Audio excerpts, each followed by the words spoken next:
എല്ലാവർക്കും നമസ്കാരം. ഇന്നത്തെ നമ്മുടെ സത്സംഗം ആരംഭിക്കുകയാണ്. നമ്മളെല്ലാ ദിവസവും ചെയ്യുന്ന പോലെ ഈ ഒരു കർമ്മത്തെ ഭഗവാന്റെ പാദങ്ങളിൽ സമർപ്പിച്ചുകൊണ്ട് നമുക്ക് ആരംഭിക്കാം. ഭാഗവതം പറയാനും കേൾക്കാനും ഉള്ള അനുവാദവും അനുഗ്രഹവും നൽകണേ എന്ന് പ്രാർത്ഥിച്ചുകൊണ്ട് നമുക്ക് ആരംഭിക്കാം. ഓം നമോ നാരായണായ. ഓം നമോ നാരായണായ. ഓം നമോ നാരായണായ.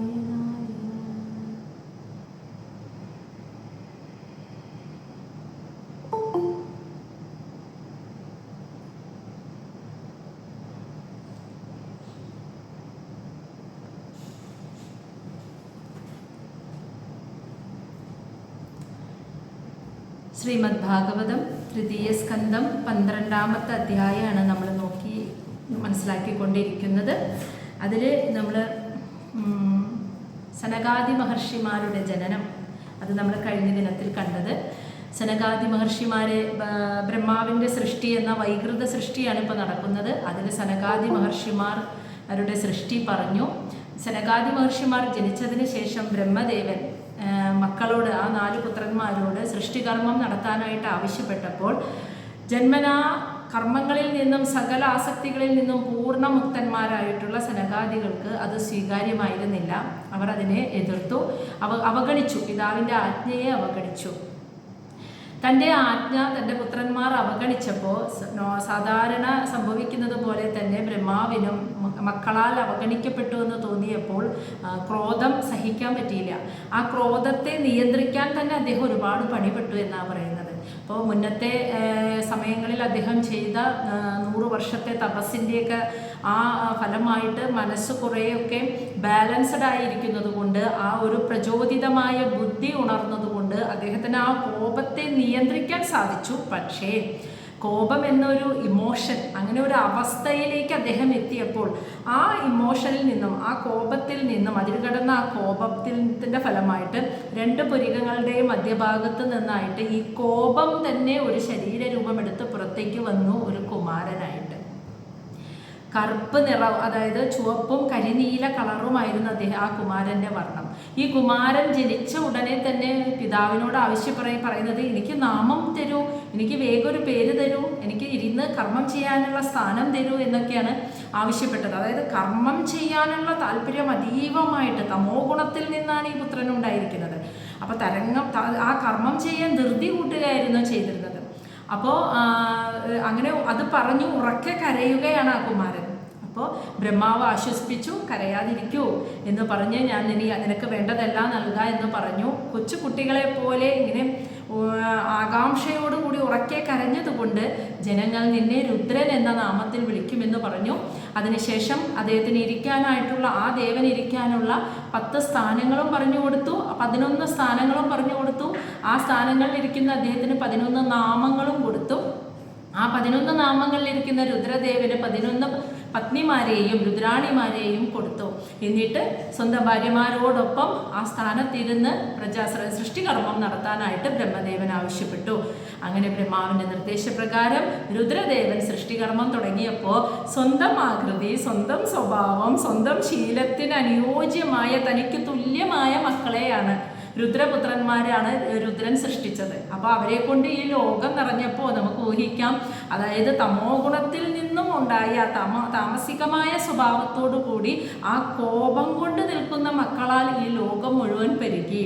അത് കണ്ടപ്പോൾ ബ്രഹ്മദേവൻ വീണ്ടും ഭയന്നു. ഉടനെ രുദ്രനോട് പറഞ്ഞു, നിർത്തൂ, ഇങ്ങനെയല്ല നീ സൃഷ്ടികർമ്മം നടത്തേണ്ടത്. ഇത് നിന്റെ ശീലം എന്താണോ, പ്രകൃതിദത്തമായി നിനക്ക് കിട്ടിയിട്ടുള്ള ഗുണം, ആ തമോ ഗുണം, അതിൽ നിന്നുണ്ടായ സ്വഭാവത്തിനനുസരിച്ചുള്ള കർമ്മമാണ് നീ ചെയ്യുന്നത്. ഇതല്ല ചെയ്യേണ്ടത്. ഈ ത്രിഗുണങ്ങളിൽ നിന്നും മുക്തമാവുകയാണ് വേണ്ടത്. ത്രിഗുണം എന്ന മായയിൽ നിന്ന് നീ മുക്തമാവണം. അതിന് നിന്റെ മനസ്സടങ്ങണം. പോയി തപസ് ചെയ്യൂ. തപസ് ചെയ്തിട്ട് മനസ്സ് ഏകാഗ്രമാക്കൂ. അപ്പോൾ നിന്റെ ഇച്ഛയല്ല, നീ രുദ്രൻ എന്ന അവതാരം, ആ ദേവൻ ഉണ്ടായിരിക്കുന്നത് ഇവിടെ എന്ത് കർമ്മം ചെയ്യാനാണ് എന്നുള്ള ഈശ്വരൻ്റെ ഇച്ഛ എന്താണെന്ന് നിനക്ക് മനസ്സിലാവണമെങ്കിൽ നിന്റെ മനസ്സടങ്ങണം. അപ്പോൾ അതിനായി തപസ് ചെയ്യൂ എന്ന് ബ്രഹ്മാവ് ആവശ്യപ്പെട്ടപ്പോൾ അത് ശരിയാണെന്ന് രുദ്രദേവന് മനസ്സിലായി. സ്വന്തം പിതാവിനെ, ഗുരുവായിരിക്കുന്ന ജഗത്തിൻ്റെ ഗുരുവായിരിക്കുന്ന ബ്രഹ്മദേവനെ നമസ്കരിച്ച് പ്രദക്ഷിണം ചെയ്ത് നമസ്കരിച്ച് രുദ്രദേവൻ അങ്ങനെ തപസ്സിനായി പോയി. അവിടെ വരെയുള്ള ഭാഗമാണ് പറഞ്ഞു നിർത്തിയത്. ശേഷം നമ്മൾ 21ാമത്തെ ശ്ലോകം. അത അഭിധ്യായതഃ സർഗം ദശപുത്ര പ്രജഞ്ചിരേ ഭഗവത് ശക്തിയുക്തസ്യ ലോകസന്താനഹേതവഃ. അതാന്ന് വെച്ചാൽ അനന്തരം, അങ്ങനെ രുദ്രദേവൻ പോയതിന് ശേഷം ഭഗവത് ശക്തി യുക്തസ്യ, ഭഗവാന്റെ ശക്തി പൂർണ്ണമായും ലഭിച്ചിട്ടുള്ള ആ ബ്രഹ്മദേവൻ, യുക്തസ്യ എന്ന് വെച്ചാൽ നിയോഗിക്കപ്പെടുക, ഭഗവാനാൽ ഇനി സൃഷ്ടികർമ്മം ചെയ്യാൻ നിയോഗിക്കപ്പെട്ടിട്ടുള്ള ബ്രഹ്മദേവൻ അഭിധ്യായതഃ എന്ന് വെച്ചാൽ ചിന്തിച്ചിരുന്നു എന്ന്. സർഗം, സൃഷ്ടി ഇനി എങ്ങനെ ചെയ്യും, ആരാണ്, അതായത് സനകാദികൾ സൃഷ്ടി ചെയ്തില്ല, രുദ്രദേവൻ തപസ്സിന് പോയി, ഇനി ആരാണ് സൃഷ്ടികർമ്മം ചെയ്യുക എന്നിങ്ങനെ ആലോചിച്ചപ്പോൾ ലോകസന്താന ഹേതവഃ, ലോകത്ത് പ്രജകളെ സൃഷ്ടിക്കുന്നതിന് കാരണക്കാരായിട്ടുള്ള, അതാണ് ഹേതവഃ, കാരണക്കാരായ ദശപുത്ര 10 പുത്രന്മാർ പ്രജഞ്ചിരേ ജനിച്ചു എന്ന്.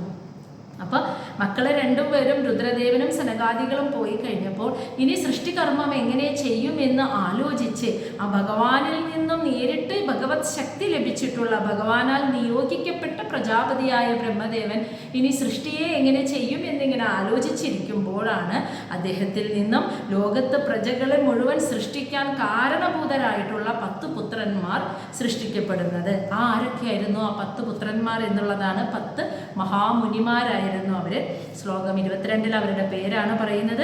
മരീചി, അത്രി, അങ്കിരസ്, പുലസ്ത്യൻ, പുലഹ, കൃതുഹു, ഭൃഗു, വസിഷ്ഠഃ, ദക്ഷഃ ച ദശമഃ തത്ര നാരദഃ. മരീചി മഹർഷി, അത്രി മഹർഷി, അങ്കിരസ് മഹാമുനി, പുലസ്ത്യൻ, പുലഹൻ, കൃതു, ഭൃഗു മഹർഷി, വസിഷ്ഠ മഹർഷി, ദക്ഷൻ എന്നിങ്ങനെ ദശമ എന്ന് വെച്ചാൽ 10ാമതായിട്ട് തത്ര ശേഷം നാരദരും ജനിച്ചു എന്ന്. അങ്ങനെയാണ് 10 പുത്രന്മാർ ബ്രഹ്മാവിൽ നിന്നും ഉണ്ടായത്. നാരദ മഹർഷി മുതലായ 10 മഹർഷിമാരായിരുന്നു. അവരിലൂടെയാണ് പിന്നീട് പ്രജാസൃഷ്ടിക്ക് കാരണക്കാരായവർ ഇവരിലൂടെയാണ് പിന്നീട് ഈ സൃഷ്ടികർമ്മം നടത്തപ്പെട്ടത്.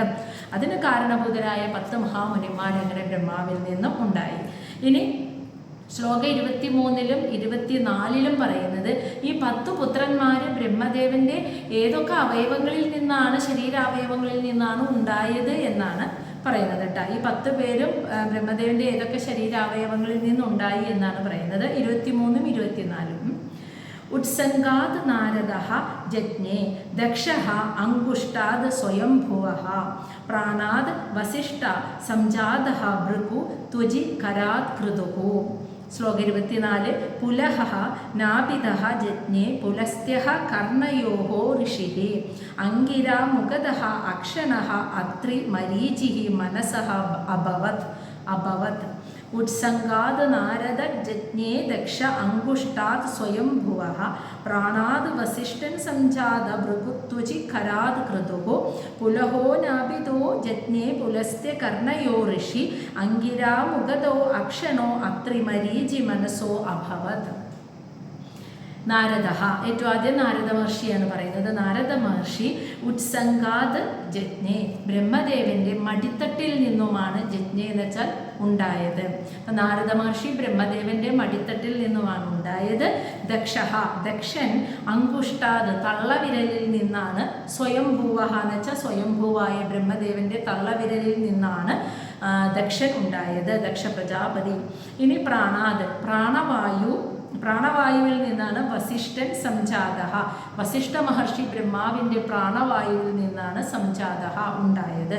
ഇനി ഭൃഗു മഹർഷി ത്വജി, ബ്രഹ്മദേവന്റെ ത്വക്കിൽ നിന്നുമാണ് ഉണ്ടായത് ഭൃഗു മഹർഷി. ഇനി കൃതു മഹർഷി കരാത്, ബ്രഹ്മാവിൻ്റെ കയ്യിൽ നിന്നുമാണ് ഉണ്ടായത്. അപ്പോൾ അവരൊക്കെ ബ്രഹ്മാവിൻ്റെ ഏതൊക്കെ ശരീരാവയവങ്ങളിൽ നിന്നും ഉണ്ടായി എന്നാണ് ഇവിടെ പറയുന്നത്. ഇനി പുലഹ, അതായത് പുലഹൻ എന്ന മഹർഷി നാഭിദഹ ജജ്ഞേ, ബ്രഹ്മാവിൻ്റെ നാഭിയിൽ നിന്നുമാണ് ഉണ്ടായത്. ഇനി പുലസ്ത്യ മഹർഷി കർണയോ ഋഷി, ബ്രഹ്മാവിൻ്റെ കർണയോ കാതുകളിൽ നിന്നാണ് പുലസ്ത്യൻ എന്ന ഋഷി മുനി ഉണ്ടായത്. ഇനി അങ്കിരസ് മുഖദഹ, ബ്രഹ്മാവിൻ്റെ മുഖത്ത് നിന്നാണ് ഉണ്ടായത്.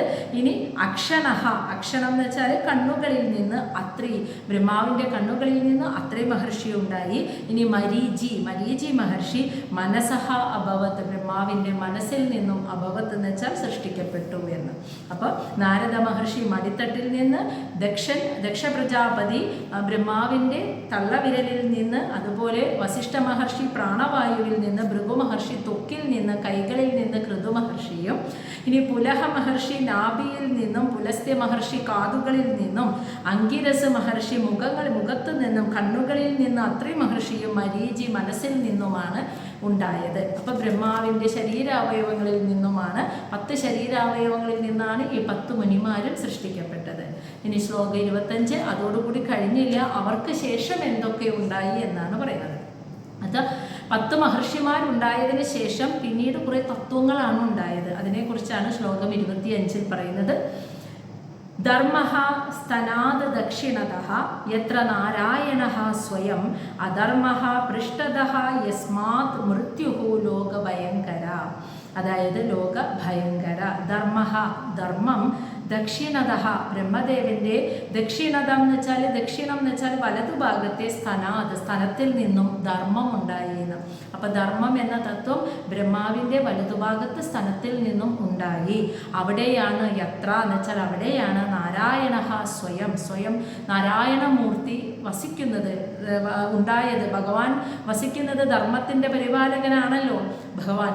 അപ്പോൾ ധർമ്മം എവിടെയാണോ ഇരിക്കുന്നത് അവിടെയാണ് നാരായണമൂർത്തി വസിക്കുന്നത്. ഇനി അധർമ്മമുണ്ടായത് ബ്രഹ്മാവിൻ്റെ പൃഷ്ഠതഃ, പുറം ഭാഗത്ത് നിന്നാണ് അധർമ്മം. ബ്രഹ്മദേവന്റെ കാഴ്ച കിട്ടില്ല എന്നവിടെ, പുറം ഭാഗത്ത് നിന്നാണ് അധർമ്മമുണ്ടായത്. യസ്മാത്, അവിടെയാണ് മൃത്യു ലോകഭയങ്കര, ലോകജനങ്ങളെ മുഴുവൻ ഭയപ്പെടുത്തുന്ന മരണം എന്ന അവസ്ഥ, അത് സ്ഥിതി ചെയ്യുന്നത് ഈ ബ്രഹ്മദേവന്റെ പുറം ഭാഗത്താണ്. കാരണം അവിടെയാണ് അധർമ്മം ഇരിക്കുന്നത്, അവിടെയാണ് മൃത്യുഭയം കുടികൊള്ളുന്നതും. ഇനി ശ്ലോകം 26. അപ്പൊ ധർമ്മവും അധർമ്മവും എവിടെയാണ് ഇരിക്കുന്നത്, നാരായണമൂർത്തിയും മൃത്യുവും എവിടെയാണ്, അതിൻ്റെ സ്ഥാനവും മനസ്സിലായി. ഇനി ഹൃദി, ശ്ലോകം 26 ഹൃദി കാമോ ഭ്രുവ ക്രോധ ലോഭശ്ച അദരദശ്ചതാത് അസ്യാത് വാക് സിന്ധവഃ മേത്രാത് നിർഹൃദി പായോ അഘ ആശ്രയഃ. ഹൃദി കാമോ ഭ്രുവഃ ക്രോധ ലോഭഃ ച അദരദശ്ചതാത് ആസ്യാത് വാക് സിന്ധവഃ മേത്രാത് നിർഹൃദി പായോ അഘ ആശ്രയഃ. ഹൃദി, ബ്രഹ്മദേവന്റെ ഹൃദയത്തിൽ നിന്ന് കാമം ആഗ്രഹം ഉണ്ടായി. ബ്രഹ്മാവിൻ്റെ ഹൃദയത്തിൽ നിന്നാണ്, അപ്പം ബ്രഹ്മദേവന്റെ ആ ഇമോഷനാണ്, ആ ഹൃദയത്തിൽ നിന്നുമാണ് ആദ്യം ആഗ്രഹം എന്ന തത്വം ഉണ്ടായത്. ഇനി ഭ്രുവഹ, പുരികക്കൊടികളിൽ നിന്നും കോപമുണ്ടായത് പുരികക്കൊടികളിൽ നിന്നുമാണ്. ഇനി ലോഭഹ ലോഭം എന്ന് പറഞ്ഞാൽ അത്യാസക്തി, അതായത് എത്ര കിട്ടിയാലും മതിയാവാത്ത ആ ആസക്തിയാണ് ലോഭം എന്ന് പറയുന്നത്. അത് ബ്രഹ്മദേവന്റെ അധരദശ്ചതാത്, 2 ചുണ്ടുകളുടെയും ഇടയിൽ നിന്നാണ്, അധരങ്ങളിൽ നിന്നുമാണ് ആ ലോഭം, അത്യാസക്തി ഉണ്ടായത്. ഇനി ആസ്യാദ് എന്ന് വെച്ചാൽ വായയിൽ നിന്നാണ് വാക്കുണ്ടായത്. വാണീദേവി, സരസ്വതി ദേവി ഉണ്ടായത് വായിൽ നിന്നും, ബ്രഹ്മദേവന്റെ വായിൽ നിന്നുമാണ്. ഇനി സിന്ധവഹ, സമുദ്രങ്ങൾ ഉണ്ടായത് മേദ്രാത് എന്ന് വെച്ചാൽ ലിംഗത്തിൽ നിന്ന്, ബ്രഹ്മദേവന്റെ ലിംഗത്തിൽ നിന്നാണ് സമുദ്രങ്ങൾ ഉണ്ടായത്. അതിനുശേഷം പറയുന്നത് നിർഹൃദി പായോ അകമാശ്രയഃ, അതായത് പായഹ എന്ന് വെച്ചാൽ മലദ്വാരം, ബ്രഹ്മദേവന്റെ മലദ്വാരത്തിൽ നിന്നാണ്. അകം എന്ന് വെച്ചാൽ പാപം, അകം ആശ്രയ, പാപം ആശ്രയിക്കുന്ന, പാപം കുടികൊള്ളുന്ന. നിർഹൃദി, അതായത് അധർമ്മ പ്രവൃത്തികൾ, നിർഹൃദി ദേവൻ എന്ന് വെച്ചാൽ അധർമ്മ പ്രവൃത്തികളാണ്, അത് ഉണ്ടായത് ബ്രഹ്മാവിൻ്റെ മലദ്വാരത്തിൽ നിന്നുമാണ്. പാപം ഉണ്ടാക്കുന്ന കർമ്മപ്രാരാബ്ദങ്ങളെ നൽകുന്ന കർമ്മഫലങ്ങളെ, പാപഫലങ്ങളെ നൽകുന്ന കർമ്മങ്ങൾ ഉണ്ടായത് മലദ്വാരത്തിൽ നിന്നുമാണ്. അപ്പം ധർമ്മം ബ്രഹ്മദേവന്റെ വലതുഭാഗത്തെ സ്ഥലത്തിൽ നിന്നുണ്ടായി. ആദിനാരായണമൂർത്തി വസിക്കുന്നതും അവിടെ. ബ്രഹ്മദേവന്റെ പുറകിൽ നിന്നുമാണ് അധർമ്മം ഉണ്ടായത്, മരണം വസിക്കുന്നതിൻ്റെ സ്ഥാനവും അവിടെയാണ്. ബ്രഹ്മദേവന്റെ ഹൃദയത്തിൽ നിന്നും ആഗ്രഹങ്ങളുണ്ടായി, പുരുകക്കൊടികളിൽ നിന്നും കോപമുണ്ടായി, ചുണ്ടുകൾക്കിടയിൽ നിന്നും ലോഭം, അതായത് ആസക്തി എന്നറിയില്ല, എത്ര കിട്ടിയാലും മതിയാവാത്ത അത്യാസക്തി, അതാണ് ചുണ്ടുകൾക്കിടയിൽ നിന്നുണ്ടായത്. അതുപോലെ ബ്രഹ്മദേവന്റെ വായിൽ നിന്നും വാണീദേവി സരസ്വതി ദേവി ഉണ്ടായി. അതുപോലെ ബ്രഹ്മദേവന്റെ ലിംഗത്തിൽ നിന്നും സമുദ്രങ്ങളുണ്ടായി, മലദ്വാരത്തിൽ നിന്നും പാപമാശ്രയിക്കുന്ന പാപപൂർവമായ പ്രവൃത്തികൾ ഉണ്ടായി. അപ്പോൾ 10 മഹാമുനിമാരും അതിനുശേഷമുള്ള കുറേ തത്വങ്ങളും അവിടെ സൃഷ്ടിക്കപ്പെട്ടു. ശ്ലോകം 27. ഛായായ കർദമഃ ജജ്ഞേ ദേവഹൂത്യാ ഭതി പ്രഭു മനസഃ ദേഹതഃ ച ഇദം ജജ്ഞേ വിശ്വകൃതോ ജഗത്. അപ്പം പറയുന്നത് ദേവഹൂതിയുടെ പതിയും ഭർത്താവും പ്രഭു ഗുരുവുമായിട്ടുള്ള കർദമൻ എന്ന മുനി, കർദമ പ്രജാപതി ഛായായ നിഴലിൽ, ബ്രഹ്മദേവന്റെ നിഴലിൽ നിന്നും ജജ്ഞേ ഉണ്ടായി. അപ്പം ദേവഹൂതിയുടെ ഭർത്താവും ഗുരുവുമായിട്ടുള്ള കർദമ മഹാമുനി ബ്രഹ്മാവിൻ്റെ നിഴലിൽ നിന്നും ഉണ്ടായി. ഇപ്രകാരം വിശ്വകൃത എന്ന് വെച്ചാൽ പ്രപഞ്ചത്തിൻ്റെ സൃഷ്ടാവായ പ്രജാപതിയായിട്ടുള്ള ബ്രഹ്മാവ്, ബ്രഹ്മാവിൻ്റെ മനസഹ ദേഹ എന്ന് വെച്ചാൽ മനസ്സിൽ നിന്നും ശരീരത്തിൽ നിന്നും ഇപ്രകാരമുള്ള എല്ലാ ഈ ജഗത്ത് മുഴുവനും ജജ്ഞേ സൃഷ്ടിക്കപ്പെട്ടു എന്ന്. അപ്പോൾ ബ്രഹ്മാവിൻ്റെ നിഴലിൽ നിന്നും കർദമൻ എന്ന പ്രജാപതിയും ഉണ്ടായി. ഇപ്രകാരം പ്രജാപതിയായ ബ്രഹ്മദേവന്റെ മനസ്സിൽ നിന്നും ശരീരത്തിൽ നിന്നും ലോകത്തിൻ്റെ പ്രജകളെ സൃഷ്ടിക്കാൻ കാരണക്കാരായ സകലതും അവിടെ ഉണ്ടായി എന്ന്. ശരീരത്തിൽ നിന്നും ഉണ്ടായിട്ടുണ്ട്, മനസ്സിൽ നിന്നും ഇവരെല്ലാം സൃഷ്ടിക്കപ്പെട്ടു എന്നാണ് മൈത്രേയ മഹർഷി പറഞ്ഞു കൊടുക്കുന്നത് കേട്ടോ. ഇനി ശ്ലോകം 28 ഇപ്പോൾ ഇവിടെ സനകാദികൾ ഉണ്ടായി, രുദ്രദേവൻ ഉണ്ടായി, അതിനുശേഷം 10 മഹാമുനിമാരുണ്ടായി. പിന്നെ ധർമ്മം അധർമ്മം, അതുപോലെ തന്നെ എല്ലാ നാരായണമൂർത്തിയും മൃത്യു, അതുപോലെ ആഗ്രഹങ്ങൾ, ആസക്തികൾ, കോപങ്ങൾ, അതുപോലെ എല്ലാ കാര്യങ്ങളും ഇവയൊക്കെ ഉണ്ടായി എന്ന് പറഞ്ഞു. ഇതിൽ ബ്രഹ്മദേവൻ സൃഷ്ടിച്ചതിൽ ഒരു സ്ത്രീയായിട്ടൊരു സൃഷ്ടി നടത്തിയത് സരസ്വതി ദേവിയായിരുന്നു. ബ്രഹ്മാവിൻ്റെ വായിൽ നിന്നുമാണ് വാണീദേവി സരസ്വതി ദേവി ഉണ്ടായത് എന്ന് പറഞ്ഞു. അപ്പോൾ ഒരു പെണ്ണിനെ, ഒരു സ്ത്രീയെ ബ്രഹ്മാവ് സൃഷ്ടിച്ചുട്ടാ. അപ്പം ബ്രഹ്മാവ് പിതാവും സരസ്വതി ദേവി മകളുമാണ്. ഇനി ഇവിടെ മൈത്രേയ മഹർഷി പറയാൻ പോകുന്നത് എന്താണെന്ന് വെച്ചാൽ, ഇവയൊക്കെ സൃഷ്ടിച്ചു കഴിഞ്ഞപ്പോൾ ബ്രഹ്മദേവനെ സരസ്വതി ദേവിയെ കണ്ടപ്പോൾ ഒരു ആഗ്രഹം, കാമമുണ്ടായി എന്നാണ് പറയുന്നത്. അതും മൈത്രേയ മഹർഷി അങ്ങനെ ഉണ്ടായി എന്നല്ല പറയുന്നത്, അങ്ങനെ ഞാൻ പറഞ്ഞു കേട്ടിട്ടുണ്ട് എന്ന് വിതുരർക്ക് പറഞ്ഞു കൊടുക്കുകയാണ് 28ാമത്തെ ശ്ലോകത്തിൽ കേട്ടോ. വാചം ദുഹിതരം തന്വി സ്വയംഭൂ ഹരതി മനഃ അകാമാം ചകമേ ക്ഷത്ത സകാമ ഇതി നഹ ശ്രുതം. അതായത് വാചം എന്ന് വെച്ചാൽ ബ്രഹ്മാവ് സൃഷ്ടിച്ചതിൽ ഒരു സ്ത്രീ ഉള്ളത് സരസ്വതി ദേവിയാണ് ഇപ്പോൾ. അപ്പോൾ ആ വാചം എന്ന് വെച്ചാൽ വാക്കുകളുടെ ദേവി, വാണീ ദേവിയായ സരസ്വതി ദേവി. ദുഹിതരം എന്ന് വെച്ചാൽ മകള്. തൻവി സ്വന്തം ശരീരത്തിൽ നിന്നും ജനിച്ച മകളായിട്ടുള്ള സരസ്വതി ദേവി. അവരെ പ്രത്യേകത എന്താ? ഹരതി മനഃ, കാണുന്നവരുടെ എല്ലാവരുടെയും മനസ്സിനെ ഇങ്ങ് ആകർഷിച്ച് പിടിച്ചു വലിക്കുന്ന അത്രയ്ക്ക് സുന്ദരിയാണ് സരസ്വതി ദേവി. അതാണ് ഹരതി മനഃ. എല്ലാവരുടെ മനസ്സിനെ, കാണുന്നവരുടെയൊക്കെ മനസ്സിനെ ഇങ്ങനെ ആകർഷിക്കാൻ കഴിവുള്ള അതീവ സുന്ദരിയായിട്ടുള്ള, സ്വന്തം ശരീരത്തിൽ നിന്ന് തന്നെ ഉണ്ടായിട്ടുള്ള സ്വപുത്രിയായ സരസ്വതി ദേവിയെ അകാമാം എന്ന് വെച്ചാൽ എന്താർത്ഥം? കാമം ഒട്ടുമില്ലാത്ത എന്നാണ്. സരസ്വതി ദേവിയുടെ മനസ്സിൽ അങ്ങനെ ഒരു കാമാസക്തിയും ഇല്ല. അങ്ങനെ ഒട്ടുമില്ലാതെ നിൽക്കുന്ന സ്വപുത്രിയായ സരസ്വതി ദേവിയോട് സ്വയംഭൂവായിട്ടുള്ള ബ്രഹ്മദേവനെ ചകമേ എന്ന് വെച്ചാൽ ഒരു ആഗ്രഹം ഉണ്ടായി എന്ന്. അത് എന്താഗ്രഹമാണ്? സകാമഹ. മനസ്സിലായ? കാമത്തോടു കൂടിയിട്ടുള്ള ഒരാഗ്രഹം ബ്രഹ്മദേവന് ഉണ്ടായി എന്ന് ക്ഷത്ത അല്ലെങ്കിൽ വിതുരരെ ഇപ്രകാരം നഹ ശ്രുതം, ഞാൻ കേട്ടിട്ടുണ്ട്. എനിക്കിത് സത്യമാണോ അല്ലേന്ന് അറിയില്ല, അത് പ്രത്യേകം മൈത്രേയ മഹർഷി പറയുന്നു കേട്ടോ. ഇങ്ങനെയാണ് എൻ്റെ ഗുരുക്കന്മാരിൽ നിന്ന് ഞാനത് കേട്ടിരിക്കുന്നത്. ഇത് സത്യമാണോ എന്ന് എനിക്കറിയില്ല, അതുകൊണ്ട് അങ്ങനെ ഉണ്ടായി എന്നല്ല പറയുന്നത്, ഉണ്ടായതായിട്ട് ഞാൻ കേട്ടിട്ടുണ്ട് എന്ന് മൈത്രേയ മഹർഷി പറയാം കേട്ടോ. അപ്പം ഭാഗവതം ഈ കാര്യത്തെ ഇങ്ങനെയാണ് ഭാഗവതത്തിൽ പരാമർശിച്ചിരിക്കുന്നത് എന്നുള്ളത് പ്രത്യേകം ശ്രദ്ധിക്കാം. ഭാഗവതം പറഞ്ഞു കൊടുക്കുന്ന മൈത്രേയ മഹർഷി പോലും അങ്ങനെ ഞാൻ കേട്ടിട്ടുണ്ട് എന്നാണ് പറയുന്നത്. അത്രയും എനിക്കതിൽ ഉറപ്പില്ല, കേട്ടിട്ടുണ്ട് എന്നാണ് പറയുന്നത്. അപ്പം മൈത്രേയ മഹർഷി വിദുരർക്ക് പറഞ്ഞു കൊടുക്കുന്ന ഭാഗവതം അതങ്ങനെ പറഞ്ഞു കൊടുക്കുന്നു എന്ന് ശ്രീ ശുകബ്രഹ്മർഷി പരീക്ഷത്തിന് പറഞ്ഞു കൊടുത്തു.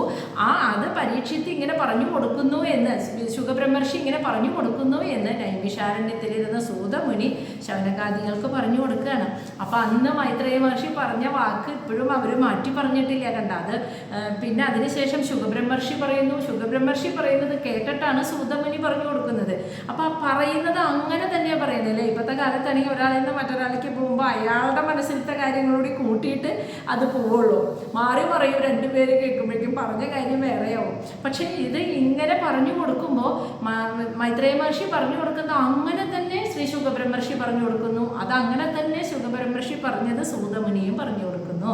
അപ്പോൾ മൈത്രേയ മഹർഷി പറയുന്നത് ഭാഗവതത്തിൽ ഇങ്ങനെ ഞാൻ കേട്ടിട്ടുണ്ട്, എനിക്ക് ഉറപ്പില്ല, അങ്ങനെയാണ് കേട്ടിരിക്കുന്നത്.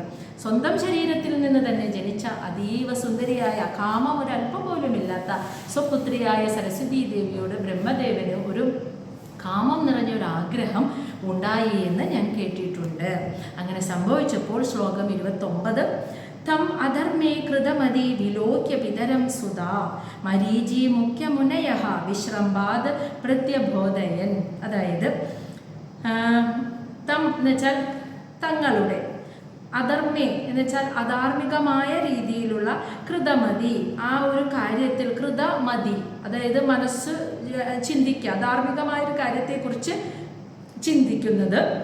വിലോക്യ എന്ന് വെച്ചാൽ കണ്ടിട്ട്, പിതരം അതായത് സ്വന്തം പിതാവ്, സുധ പുത്രന്മാരായ എന്നാണ് പറയുന്നത്. അപ്പം സ്വന്തം പിതാവ് അധാർമികമായ ഒരു കാര്യത്തെക്കുറിച്ച് ചിന്തിക്കുന്നത്, അതിൽ മനസ്സുറപ്പിച്ച് നിൽക്കുന്നത് കണ്ടിട്ട് ബ്രഹ്മദേവന്റെ പുത്രന്മാരായിട്ടുള്ള മരീചി മുഖ്യായ മുനയഃ, മരീചി, നാരദർ തുടങ്ങിയ 10 പുത്രന്മാരായ ആ മഹർഷിമാരെല്ലാവരും വിശ്രംബാദ് വളരെ ആദരവോടുകൂടി, വിശ്രംബാദ് എന്ന് വെച്ചാൽ ബഹുമാനത്തോടെ ആദരവോടുകൂടി പ്രത്യബോധയൻ ബ്രഹ്മാവിനെ ബോധ്യപ്പെടുത്തി കൊടുത്തു. അങ്ങ് ഈ ചിന്തിക്കുന്നത് വലിയൊരു അപരാധമാണ്, തെറ്റാണ്, ഈ പാപം അങ്ങ് ചെയ്യരുത് എന്ന് ബ്രഹ്മദേവനെ ബോധ്യപ്പെടുത്തി കൊടുത്തു. അതാണ് പറയുന്നത്. സ്വന്തം പിതാവാണെങ്കിൽ പോലും തെറ്റായ ഒരു കാര്യത്തിൽ മനസ്സ് വെച്ചിരിക്കുന്നത്, അതായത് സരസ്വതി ദേവി പുത്രിയാണ്, മകളാണ്. അപ്പം തെറ്റായ ഒരു കാര്യത്തിൽ ബ്രഹ്മദേവൻ മനസ്സ് വെച്ചിരിക്കുന്നത് കണ്ട മഹർഷിമാരാണല്ലോ. മഹർഷിമാരുടെ പ്രത്യേകത എന്താ? യോഗികളാണ്, യോഗാവസ്ഥയെ പ്രാപിച്ചവരാണ് അവർ. അപ്പം അങ്ങനെയുള്ള ആ മഹർഷിമാർ അത് പിതാവ് തെറ്റായ ഒരു കാര്യത്തിൽ ചിന്തിക്കുന്നത് കണ്ടപ്പോൾ അവർ വളരെ ബഹുമാനത്തോടും ആദരവോടും കൂടിയിട്ട് ആ പുത്രന്മാർ ബ്രഹ്മദേവനെ പറഞ്ഞു മനസ്സിലാക്കി കൊടുത്തു, അങ്ങ് ചിന്തിക്കുന്നത് വളരെ വലിയൊരു തെറ്റായിട്ടുള്ള കാര്യമാണ്. ശ്ലോകം 30 അവർ പറഞ്ഞത് ഇങ്ങനെയാണ്. ന ഏതത് പൂർവൈഹി കൃതം ത്വദയേന കരിഷ്യന്തി ച അപരേ യഹ ത്വം ദുഹിതരം ഗച്ഛേ അനിഗൃഹ്യ അംഗജം പ്രഭോ. ന ഏതത് പൂർവൈ കൃതം ത്വദയേന കരിഷ്യന്തി ച അപരേ യഹ ത്വം ദുഹിതരം ഗച്ഛേ അനിഗൃഹ്യ അംഗജം പ്രഭോ. അതായത് അല്ലയോ പ്രഭോ, ആ മഹർഷിമാരെ ബ്രഹ്മാവിനോട് പറയണം, അല്ലയോ പിതാവേ, ന ഏതത്, ന എന്ന് വെച്ചാൽ ഇല്ല, ഏതത് എന്ന് വെച്ചാൽ അങ്ങിപ്പോൾ ഈ ചിന്തിക്കുന്ന ഒരു കാര്യമുണ്ടല്ലോ, ഈ കാര്യം പൂർവേ, പൂർവേ എന്ന് വെച്ചാൽ മുൻപ്, അങ്ങേക്ക് മുൻപ്, അങ്ങിപ്പോൾ ഈ കൽപ്പത്തിൽ ആദ്യം ഉണ്ടായി. അപ്പം അതായത് മുന്നത്തെ കൽപ്പത്തിൽ കൃതം, ന കൃതം എന്ന് വെച്ചാൽ ഏറ്റവും ആദ്യത്തെ ന അവിടെയാണ് ചേർക്കേണ്ടത്. ന കൃതം എന്ന് വെച്ചാൽ ആരും ചിന്തിച്ചിട്ടോ ചെയ്തിട്ടില്ലാത്തൊരു കാര്യമാണ് സ്വന്തം പുത്രിയെ ആഗ്രഹിക്കുക എന്നുള്ളത്. അങ്ങിപ്പോൾ ചിന്തിക്കുന്ന ഒരു കാര്യമുണ്ടല്ലോ, ഇത് മുന്നത്തെ കൽപ്പത്തിൽ ആരും തന്നെ ചിന്തിക്കുകയോ ചെയ്യുകയോ ചെയ്തിട്ടില്ലാത്ത ഒരു കാര്യമാണ്. ഇനി പറയാണ് ത്വത്, ത്വത് എന്ന് വെച്ചാൽ ഇനി അങ്ങേക്ക് അപരേ, അപരേ എന്ന് വെച്ചാൽ ഇനി മറ്റുള്ള, അതായത് ഇനിയിപ്പോൾ വരാൻ പോകുന്ന യുഗങ്ങളിലും ന കരിഷ്യന്തി, ഈ ഒരു കാര്യം ആരും ചെയ്യില്ല, ഇത്രയും വലിയൊരു അപരാധം ആരും ചെയ്യുകയില്ല. അപ്പം അങ്ങേക്ക് മുൻപുള്ള കൽപ്പത്തിൽ ആരും തന്നെ ഇത്രയും വലിയൊരു അപരാധം ചെയ്തിട്ടില്ല, ചിന്തിച്ചിട്ടില്ല, അങ്ങ് ഈ ചിന്തിക്കുന്ന കാര്യം. ഇനി അങ്ങേക്ക് ശേഷം വരാൻ പോകുന്ന അപരെ മറ്റു യുഗങ്ങളിലും ആരും ഇങ്ങനെ ഒരു അപരാധം ചെയ്യുകയില്ല, ചിന്തിക്കുകയില്ല. അതുകൊണ്ട് യഹാത്വം, യഹാത്വം അങ്ങക്ക് എങ്ങനെയാണ് ദുഹിതരം സ്വപുത്രിയോട് ഗച്ഛേ, ഗച്ഛേ എന്ന് വെച്ചാൽ ഉണ്ടായത് എന്നർത്ഥം. എന്ത്? അനുഗ്രഹ്യ എന്ന് വെച്ചാൽ നിയന്ത്രിക്കാൻ കഴിയാത്ത, അംഗജം എന്ന് വെച്ചാൽ ആ ഒരു ആസക്തി, കാമാസക്തി എങ്ങനെയുണ്ടായി? അല്ലയോ പ്രഭോ, അല്ലയോ പിതാവേ, അങ്ങേക്ക് സ്വന്തം പുത്രിയോട് ഇങ്ങനെ ഒരു കാമം നിറഞ്ഞ ആഗ്രഹം ഉണ്ടായത്? അങ്ങേക്ക് മുൻപുള്ള കൽപ്പത്തിൽ ആർക്കും ഇങ്ങനെ ഒരു തോന്നൽ ഉണ്ടായിട്ടില്ല. ഇനി വരാൻ പോകുന്ന യുഗങ്ങളിലും ഇത്രയും വലിയൊരു അപരാധമോ അധർമ്മമോ സംഭവിക്കാൻ പാടില്ല. സരസ്വതി ദേവി അങ്ങയുടെ സ്വന്തം പുത്രിയാണ്. അപ്പോൾ അത് വലിയൊരു അപരാധമാണ്, വലിയൊരു അധർമ്മമാണ്. അങ്ങയുടെ മനസ്സിൽ ഇത് എങ്ങനെ തോന്നി ഈ ചിന്ത എന്നാണ് മഹർഷിമാർ ചോദിക്കുന്നത്. എന്നിട്ട് പറയുകയാണ് ശ്ലോകം 31 തേജീയസാം അപി ഹി ഏതത് നഹ ശുശ്ലോക്യം ജഗദ്ഗുരോ യദ് വൃത്തം അനുതിഷ്ഠൻ വൈ ലോകഃ ക്ഷേമായ കൽപ്പതേ. അതായത് പറയുന്നത് തേജീയസാം അപി, അങ്ങ് വളരെ തേജസ്സുള്ള ഒരു ജഗത്തിൻ്റെ തന്നെ പ്രഭുവാണ്, പ്രജാപതിയായിട്ടുള്ള ഗുരുവാണ്. അതാണ് തേജീയസാം അപി, അങ്ങ് വളരെ തേജസ്സുള്ള ഒരു ദേവനാണ്. ഹി ഏതത് അതുകൊണ്ട് തന്നെ ഇങ്ങനെ ഒരു ചിന്ത ശുശ്ലോക്യം, ഹി ഏതത് എന്ന് വെച്ചാൽ ഇപ്രകാരമുള്ള ഒരു ചിന്ത ന ശുശ്ലോക്യം, അങ്ങേക്ക് ഉചിതമല്ല. ജഗദ്ഗുരു, അങ്ങ് ജഗത്തിൻ്റെ ഗുരുവല്ലേ, വളരെ തേജസ്സുള്ളൊരു ദേവനല്ലേ, അങ്ങല്ലേ മറ്റുള്ളവർ, അങ്ങാണ് ആദ്യം ഉണ്ടായത്. അപ്പോൾ അങ്ങ് എന്താണോ ചെയ്യുന്നത് അതാണ് മറ്റുള്ളവർ കണ്ടുപിടിക്കുന്നത്, അതാണ് മറ്റുള്ളവർ മാതൃകയാക്കുന്നത്. അപ്പോൾ അങ്ങ് എല്ലാവർക്കും ഒരു മാതൃകയായിട്ട് ഇരിക്കേണ്ടവനാണ്. അങ്ങേക്ക് ഒരിക്കലും ചേർന്നതല്ല, ഉചിതമല്ല ഇങ്ങനെ ഒരു അധാർമികമായ പ്രവൃത്തി.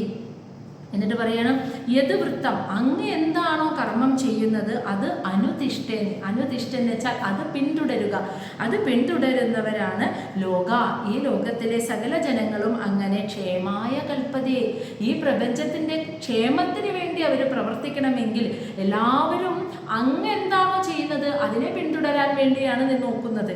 അങ്ങ് എന്ത് ചെയ്യുന്നു അതിനെ പിന്തുടരുന്നവരായ ഈ ലോകത്തിലെ സർവ്വരും പ്രപഞ്ചത്തിൻ്റെ ക്ഷേമത്തിന് വേണ്ടി നിലകൊള്ളണമെങ്കിൽ, ധർമ്മത്തിന് വേണ്ടി നിലകൊള്ളണമെങ്കിൽ അങ്ങ് എല്ലാവരുടെയും മാതൃകയായി ഇരിക്കണ്ടേ. അതുകൊണ്ട് അങ്ങയുടെ മനസ്സിൽ ഇത്തരം ഒരു അപരാധം ഒരിക്കലും ഉചിതമല്ല, ഇത് തോന്നാൻ പാടില്ലാത്തതായിരുന്നു എന്ന് മഹർഷിമാർ പറയുകയാണ്. ഇനി ശ്ലോകം 32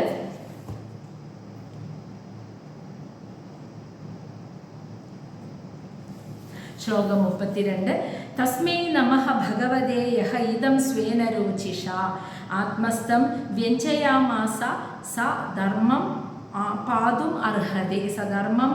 അർഹതി. അപ്പോൾ മഹർഷിമാർക്ക് മനസ്സിലായി ഇത്രയും പറഞ്ഞു കഴിഞ്ഞപ്പോൾ. അതായത് ബ്രഹ്മാവിനാൽ പോലും നിയന്ത്രിക്കാൻ കഴിയാത്തതാണ് ബ്രഹ്മാവിൻ്റെ ശരീരം, മനസ്സ്, ബുദ്ധി എന്ന് പറയുന്നത്. അത് സാക്ഷാൽ പ്രകൃതിയാണ്, ശരീര മനോ ബുദ്ധി എന്ന് പറയുന്നത്. അപ്പോൾ ബ്രഹ്മാവിൻ്റെ മനസ്സിൽ ഒരു കോപമുണ്ടായാൽ അത് ബ്രഹ്മാവ് സ്വയം ഉണ്ടാക്കുന്നതല്ല, അത് ബ്രഹ്മാവിലൂടെ കോപമായി വരുന്നതും ആ പ്രകൃതി ശക്തി തന്നെ, ഈ ഒരു ആഗ്രഹമായി വരുന്നതും ആ പ്രകൃതി ശക്തി തന്നെ, ആ ഭഗവാൻ തന്നെയാണ് കോപമായും കാമമായും ആഗ്രഹമായും പലവിധ വികാരങ്ങളായും മനസ്സിലൂടെ ചിന്തകളായും. മനസ്സിനെ പ്രവർത്തിക്കണമെങ്കിൽ ശക്തി വേണ്ടേ? ആ മനസ്സിൻ്റെ പ്രവൃത്തി എന്ന് പറഞ്ഞാൽ ചിന്തകളാണ്. അപ്പോൾ അതാരാ ഉണ്ടാക്കുന്നത്? ശക്തി. അപ്പോൾ ആ ശക്തിയാണ് ചിന്തകളെ ഉണ്ടാക്കുന്നത്. അപ്പോൾ എല്ലാം ഭഗവാനാണ്. അപ്പോൾ ഭഗവാൻ അറിയാതെ ബ്രഹ്മദേവൻ്റെ ഉള്ളിൽ ഇങ്ങനെ ഒരു അപരാധം തോന്നില്ല, ഒരു ചിന്ത, ഒരു ആഗ്രഹം തോന്നില്ല. അപ്പോൾ ഭഗവാനായിട്ട് തോന്നിച്ച ആ അധർമ്മത്തെ ഭഗവാൻ തന്നെ ഇല്ലാതാക്കി തരണേ എന്ന് മഹാമുനിമാർ ഭഗവാനോട് പ്രാർത്ഥിക്കുകയാണ്. കാരണം നമ്മളുടെയൊക്കെ ചിന്ത നമ്മളാണ് പ്രവർത്തിക്കുന്നത്, നമ്മളാണ് ചിന്തിക്കുന്നത്, നമ്മളാണ് തീരുമാനിക്കുന്നത് എന്നാണ്. അതിനേക്കാൾ ഉപരി നമ്മളുടെ ശരീരമനോ ബുദ്ധിയെ കൊണ്ട് ചലിപ്പിക്കുന്ന ശക്തിയാണ് ഇതെല്ലാം ചെയ്യിപ്പിക്കുന്നത് എങ്കിൽ എന്തിനാണ് ഈ ഒരു അധാർമിക പ്രവൃത്തി ബ്രഹ്മാവിൻ്റെ മനസ്സിൽ തോന്നിപ്പിച്ചത്? അപ്പോൾ ഭഗവാൻ തന്നെ അതിനെ ഇല്ലാതാക്കി തന്ന് ധർമ്മത്തെ സംരക്ഷിക്കണേ എന്ന് മഹർഷിമാർ ഭഗവാനോട് പ്രാർത്ഥിക്കുകയാണ് കേട്ടോ ഇവിടെ. അതാണ് തസ്മൈ നമഃ ഭഗവതേ, തസ്മൈ അങ്ങനെയുള്ള ഭഗവാനെ അവിടത്തെ ഞങ്ങൾ ഇതാ നമസ്കരിക്കുന്നു. എന്നിട്ട് പറയുകയാണ് എങ്ങനെയുള്ളത് എന്നാണ് പറയുന്നത്.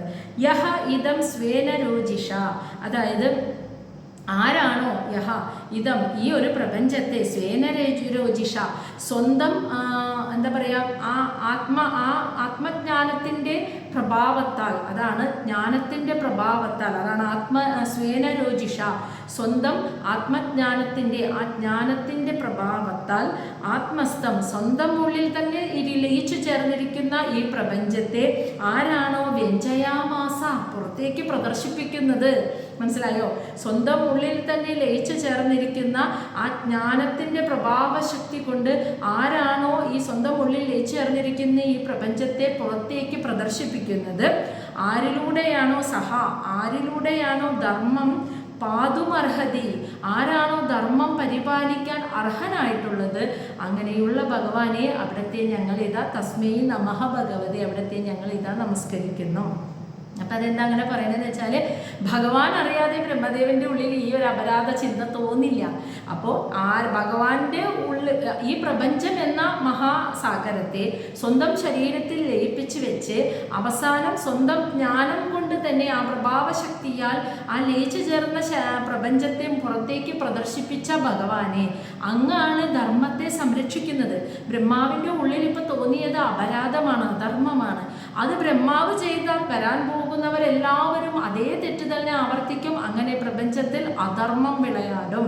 അങ്ങനെ സംഭവിക്കരുത്. ഇപ്പം ധർമ്മത്തിൻ്റെ സംരക്ഷകനായിട്ടുള്ള ഭഗവാനെ അങ്ങ് ധർമ്മത്തെ നിലനിർത്താനായി ബ്രഹ്മദേവൻ്റെ ഉള്ളിൽ നിന്നും ഈ അപരാധത്തെ ഇല്ലാതാക്കി കളയണേ. ഭഗവാൻ അറിയാതെ ഒരു ഇരാനങ്ങില്ലല്ലോ.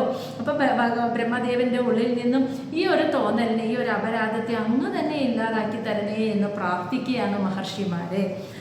അത്രയായപ്പോൾ ബ്രഹ്മാവിനെ സ്വന്തം തെറ്റെന്താണെന്ന് മനസ്സിലായിട്ടാണ്. അപ്പം ബ്രഹ്മദേവൻ ചെയ്തത് എന്താണെന്ന് ശ്ലോകം 33 പറയുന്നു.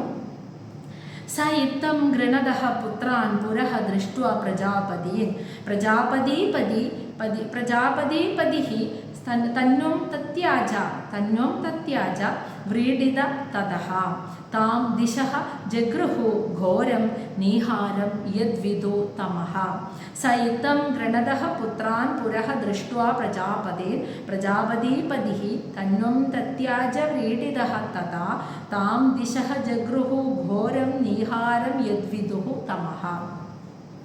സഹ, അതായത് ആ ബ്രഹ്മദേവൻ, ഇത്തം ഗൃണതഃ, ഇപ്രകാരം പറയുന്നത്, പുത്രാൻ, സ്വന്തം പുത്രന്മാർ ഇപ്രകാരം പറയുന്നത്, ദൃഷ്ട്വ, കണ്ടിട്ട്, പുരഹ എന്ന് വെച്ചാൽ തൻ്റെ മുന്നിൽ നിന്നുകൊണ്ട്, പ്രജാപതി, തൻ്റെ മുന്നിൽ, പുര എന്ന് വെച്ചാൽ മുന്നിലെ, തൻ്റെ മുന്നിൽ നിന്നുകൊണ്ട് പ്രജാപതിമാരായ സ്വപുത്രന്മാരായ ആ മഹർഷിമാർ ഇപ്രകാരം പറയുന്നത് കണ്ടപ്പോൾ പ്രജാപതിമാരുടെയും പതിയായിട്ടുള്ള, അതാണ് ബ്രഹ്മദേവൻ, പ്രജാപതിമാരുടെയും പതിയായിട്ടുള്ള ബ്രഹ്മദേവൻ വ്രീഡിതഃ, ലജ്ജിതനായി. അപ്പം ബ്രഹ്മാവിന് എന്തൊക്കെ വന്നു നോക്കൂ.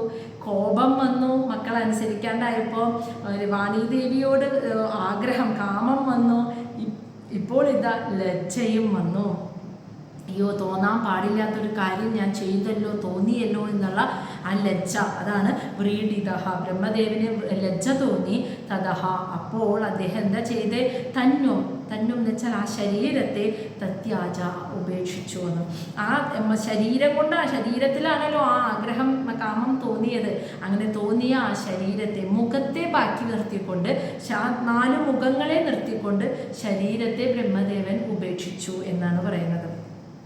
ആ ലജ്ജ മൂലം അങ്ങനെ ഉപേക്ഷിച്ചപ്പോൾ താം, ബ്രഹ്മാവിൻ്റെ ആ ശരീരമുണ്ടായിരിക്കുന്ന ആ ജീവസത്തകൾ ദിശഃ ജഗൃഹു, ദിക്കുകൾ, അതായത് ഈ സ്പേസ് ഉണ്ടല്ലോ, ഈ ശൂന്യത, ആ ദിക്കുകളാണ് ബ്രഹ്മാവിൻ്റെ ആ ശരീരത്തെ ഏറ്റെടുത്തതെന്ന്. ഉപേക്ഷിച്ച ശരീരത്തിൻ്റെ ആ ജീവസത്തകളെ, ആ പരമാണുക്കളെയൊക്കെ ആ പ്രകൃതിയിലേക്ക്, ഈ ശൂന്യതയിലേക്ക് അത് ലയിച്ചു.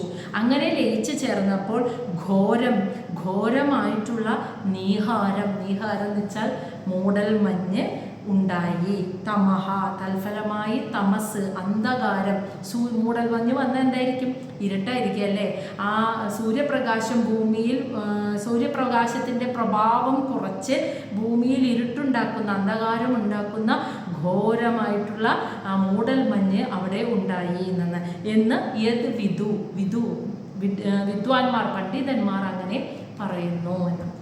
അപ്പോൾ മഴ ഉണ്ടാകാൻ കാരണമായ ഘോരമായ കാർമേഘ മൂടൽ മഞ്ഞുകൾ ഇവിടെ ഉണ്ടാവാൻ കാരണം അത് ബ്രഹ്മാവിൻ്റെ ശരീരമായിരുന്നു.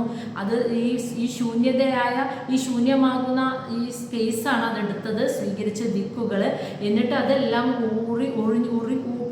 ഒരുമിച്ച് കൂടിയിട്ട് അതൊരു കാർമേഘം, ഘോരമായ കാർമേഘമായി കറുത്തിരുണ്ട് നിന്നു. അപ്പം അതിൽ നിന്നാണ് പിന്നെ മഴയുണ്ടായത് എന്ന് പണ്ഡിതന്മാർ പറയുന്നു. അപ്പോൾ ആ കാർമേഘം ഉണ്ടാവാൻ വേണ്ടി ഉണ്ടായ സംഭവമായിരുന്നു ബ്രഹ്മാവിൻ്റെ ഈ ആഗ്രഹവും ബ്രഹ്മാവിൻ്റെ ശരീരത്യാഗവും. ആ ശരീരത്തിൽ നിന്നും തന്നെയാണ് അപ്പോൾ ഈ കാർമേഘങ്ങൾ ഉണ്ടായിരിക്കുന്നത് എന്നർത്ഥം. ആ ശരീരത്തെ പ്രകൃതി സ്വീകരിച്ച് ആ ശരീരത്തിൻ്റെ പരമാണുക്കൾ കൂടിച്ചേർന്ന് അത് കാർമേഘമായി രൂപപ്പെട്ടു. അങ്ങനെയാണ്, അതാണ് തമസ്സാണ്, അതൊരു ഇരുട്ടാണ് ഉണ്ടാക്കുന്നത് അല്ലേ. സൂര്യൻ്റെ വെളിച്ചത്തെ ഭൂമിയിൽ ആ പ്രഭാവത്തെ കുറയ്ക്കുന്ന ഇരുട്ട്, അതായത് ധർമ്മത്തിൻ്റെ ആ ഒരു പ്രകാശം കുറച്ച് അധർമ്മം, അറിവില്ലായ്മയുടെ ഒരു ഇരുട്ട്, അസ്വസ്ഥതകളുടെയൊക്കെ ഒരു ഇരുട്ട് ഉണ്ടാക്കുന്ന രീതിയിലുള്ള ആ കാർമേഘം അങ്ങനെ അവിടെ രൂപപ്പെട്ടു. അത് ബ്രഹ്മദേവൻ്റെ ശരീരമാകുന്ന പരമാണുക്കൾ ചേർന്നാണ് അതുണ്ടായത് എന്നാണ് പറയുന്നത്. അപ്പം അതിനൊരു കാരണമായിരുന്നു ഈ ബ്രഹ്മാവിൻ്റെ മനസ്സിൽ തോന്നിയ ഈ തോന്നൽ എന്നാണ് പറയുന്നത് എന്ന് പണ്ഡിതന്മാർ പറയുന്നു എന്നാണ് മൈത്രേയ മഹർഷി പറഞ്ഞു കൊടുക്കുന്നത്. ശ്ലോകം 34. ഇനി കഥാചിത് ധ്യായതഃ സ്രഷ്ടു വേദ ആസൻ ചതുർമുഖാത് കഥം സ്രക്ഷ്യാമി അഹം ലോകാൻ സമവേദാൻ യഥാ പുരഃ. അങ്ങനെ ശരീരം പോയി ബ്രഹ്മാവിൻ്റെ, പക്ഷെ 4 മുഖങ്ങൾ അങ്ങനെ തന്നെ നിൽക്കുന്നുണ്ട് കേട്ടോ. അപ്പം പറയാണ് കഥം, എങ്ങനെ, സ്രക്ഷ്യാമി അഹം, എങ്ങനെ ഇനി ഞാൻ സൃഷ്ടികർമ്മം നടത്തുമെന്ന് ധ്യായതഃ ബ്രഹ്മാവ് ഇങ്ങനെ ചിന്തിച്ചപ്പോൾ കഥാചിത് അപ്പോൾ തന്നെ സ്രഷ്ടൂർ എന്ന് വെച്ചാൽ ബ്രഹ്മാവിൻ്റെ ചതുർമുഖാത്ത് ആ 4 മുഖങ്ങളിൽ നിന്ന് 4 വേദങ്ങളും ആസൻ ഉണ്ടായി എന്ന് മനസ്സിലായ. അതെങ്ങനെ ഉണ്ടായത്? ലോകാൻ സമവേദാൻ യഥാ പുരഃ. ലോകമെല്ലാം ഒന്നിച്ചു ചേർന്ന്, എല്ലാ ലോകങ്ങളും ഒന്നിച്ചു ചേർന്ന് യഥാ എപ്രകാരമാണോ കഴിഞ്ഞ മുൻപുള്ള കൽപ്പത്തിൽ ഉണ്ടായിരുന്നത് അങ്ങനെ സൃഷ്ടികർമ്മം നടത്താൻ ബ്രഹ്മാവിന് സാധിച്ചു എന്ന്.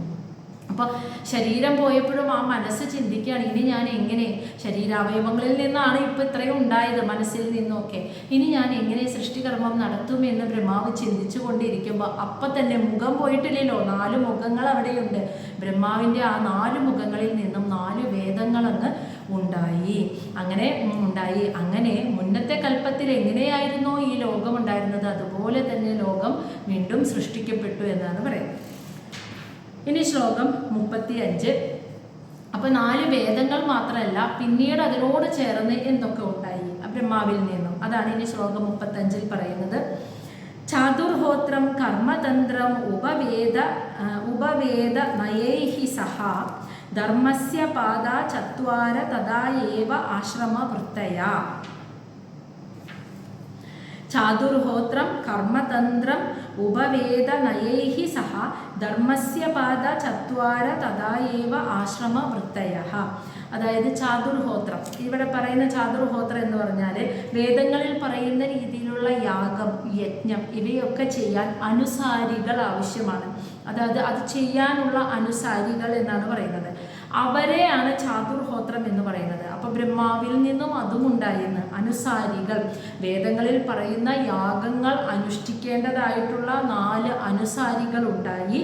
കർമ്മതന്ത്രം, എങ്ങനെയാണ് ആ യാഗം എന്ന കർമ്മം ചെയ്യേണ്ടത് എന്നുള്ള തന്ത്രം, ആ സൂത്രം ഉണ്ടായി. ഉപവേദ, അപ്പം 4 വേദങ്ങൾ 4 മുഖത്തുനിന്ന് വന്നപ്പോൾ ഉപവേദങ്ങളും ഉണ്ടായി. ഇനി നയൈഹി എന്ന് വെച്ചാൽ തർക്കശാസ്ത്രം, അതായത് യുക്തിശാസ്ത്രം. അതായത് യാഗം, ഹോമം ഇവയൊക്കെ ചെയ്യുമ്പോൾ ഇതിൻ്റെ യുക്തി എന്താണെന്നുള്ള ആ ശാസ്ത്രം, ആ യുക്തിശാസ്ത്രവും സഹ കൂടെ ഉണ്ടായിരുന്നു. അപ്പം 4 വേദങ്ങൾ ഉണ്ടായിക്കഴിഞ്ഞപ്പോൾ ബ്രഹ്മാവിൻ്റെ മുഖത്ത് നിന്ന് തന്നെ ഈ വേദങ്ങളിൽ പറയുന്ന രീതിയിലുള്ള യാഗയജ്ഞാദി കർമ്മങ്ങൾ നടത്താനുള്ള അനുസാരികൾ ഉണ്ടായി. അതുപോലെ തന്നെ ഈ കർമ്മം എങ്ങനെ ചെയ്യണം എന്നുള്ള യാഗം ചെയ്യാനുള്ള കർമ്മം, ആ പ്രവൃത്തി ചെയ്യാനുള്ള അറിവ് അതുണ്ടായി. ഉപവേദങ്ങൾ ഉണ്ടായി. അതിനുശേഷം തർക്കശാസ്ത്രവും ഉണ്ടായി. ഇനി പറയുന്നത് ധർമ്മത്തിൻ്റെ പാദാചത്വര 4 പാദങ്ങൾ ഉണ്ടായി. ഏതാ? സത്യം, ശുദ്ധി, ദയ, തപസ്. അങ്ങനെ ധർമ്മത്തിൻ്റെ 4 പാദങ്ങളും ബ്രഹ്മദേവന്റെ മുഖത്ത് നിന്ന് തന്നെ ഉണ്ടായി. തഥായേവ, അതുപോലെ ആശ്രമവൃത്തയ 4 ആശ്രമങ്ങളും ഉണ്ടായി. അതായത് ബ്രഹ്മചര്യം, ഗാർഹസ്ഥ്യം, വാനപ്രസ്ഥം, സന്യാസം എന്ന 4 ആശ്രമങ്ങളും അവിടെ ഉണ്ടായി എന്നാണ് പറയുന്നത്. അപ്പം ബ്രഹ്മാവ് ഇനി എങ്ങനെ സൃഷ്ടികർമ്മം നടത്തുമെന്ന് ആലോചിച്ചപ്പോൾ മുഖത്ത് നിന്ന് 4 വേദങ്ങൾ ഉണ്ടായി. അതുപോലെ തന്നെ വേദങ്ങളിൽ പറയുന്ന യാഗയജ്ഞാദി കർമ്മങ്ങൾ ചെയ്യാനുള്ള അനുസാരികൾ, കർമ്മസൂത്രം, അതിൻ്റെ യുക്തിശാസ്ത്രം, ഉപവേദങ്ങൾ, അതുപോലെ ധർമ്മത്തിൻ്റെ 4 പാദങ്ങൾ എന്ന് വെച്ചാൽ സത്യം, തപസ്, ശുദ്ധി, ദയ ഇവയെല്ലാം ഉണ്ടായി. പിന്നെ ബ്രഹ്മചര്യം, ഗാർഹസ്ഥ്യം, വാനപ്രസ്ഥം, സന്യാസം എന്ന 4 ആശ്രമങ്ങളും ആ തത്വങ്ങളും ഉണ്ടായി എന്ന്. അപ്പോൾ ഇതൊക്കെ ബ്രഹ്മാവിനാൽ ഓൾറെഡി സൃഷ്ടിക്കപ്പെട്ടു എന്നാണ് പറയുന്നത്.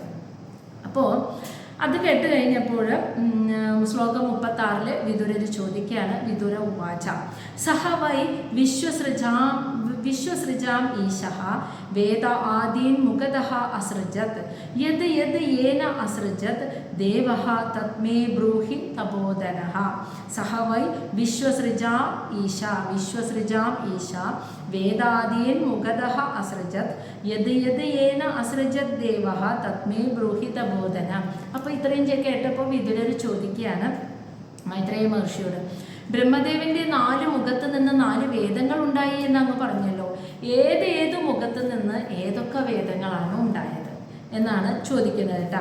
സഹവൈ ആ ബ്രഹ്മദേവന്റെ വൃശ്വസൃജ വിശ്വത്തെ പ്രപഞ്ചത്തെ സൃഷ്ടിക്കുന്ന സകല ചരാചരങ്ങളുടെയും ഈശ്വരനായിട്ടുള്ള ആ ബ്രഹ്മദേവന്റെ മുഖത്ത് നിന്ന് വേദ ആദീൻ 4 വേദം മുതലായവയെല്ലാം അസൃജത്ത് സൃഷ്ടിക്കപ്പെട്ടു എന്ന് അങ്ങ് പറഞ്ഞുവല്ലോ.